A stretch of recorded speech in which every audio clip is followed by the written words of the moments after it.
In a quiet mountain village surrounded by misty hills and whispering pines, Veer was known for his calm nature, his love for drawing, and his repeated failures in mathematics. No matter how hard he tried, numbers slipped through his fingers like sand. His father, a stone mason, woke before sunrise to carve stones for temples and bridges. Veer respected his father deeply, but the pressure of expectations weighed on him heavier than the rocks his father carved. Every exam Veer took ended in disappointment.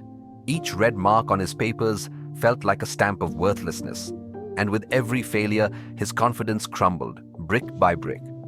One day, after another failed math test, Veer sat on a broken stone bridge at the edge of the village. It had once connected two sides of a river, but now only half remained, the other side lost to time. Veer stared across the gap.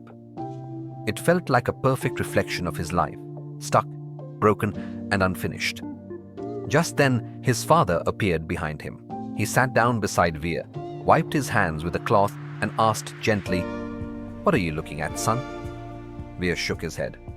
"I'm looking at what I'll never finish, just like my exams. I keep failing. I study, I try, and I still fall short." His father didn't answer immediately. He pulled a small stone chisel from his bag and ran his fingers over the bridge's surface. "Do you know who started this bridge?" he asked. Veer shook his head.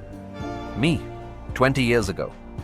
I started this bridge with hope and hands full of ambition. But monsoon after monsoon destroyed what I built. Rocks broke, my tools rusted, people laughed, said I should give up." Veer looked at him, wide-eyed. "So why didn't you?" His father smiled softly. "Because building something worth keeping takes more than one attempt. Every time it broke, I learned what not to do. I rebuilt that side of the bridge 3 times before it stood through a full year." Veer looked at the unfinished end. "But you never finished this side."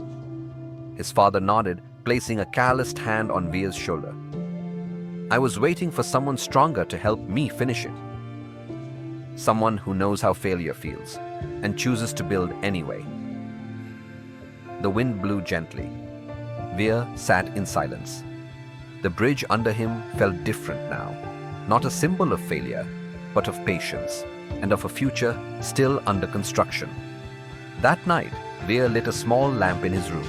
Instead of tearing his failed paper, he studied it, not with shame, but with curiosity.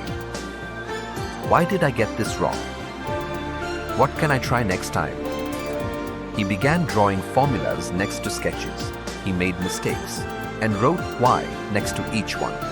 And for the first time, the numbers started making sense. Slowly but surely, weeks turned into months.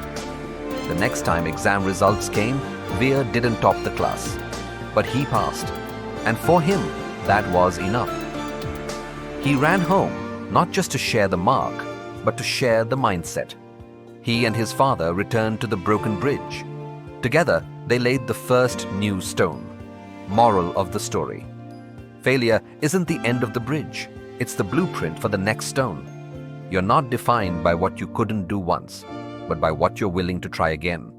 You don't have to be the best, just better than the version of you that gave up yesterday. Learn, adjust, continue. Because building something meaningful, whether a bridge, a dream, or a life, takes time, courage, and the willingness to rise after falling.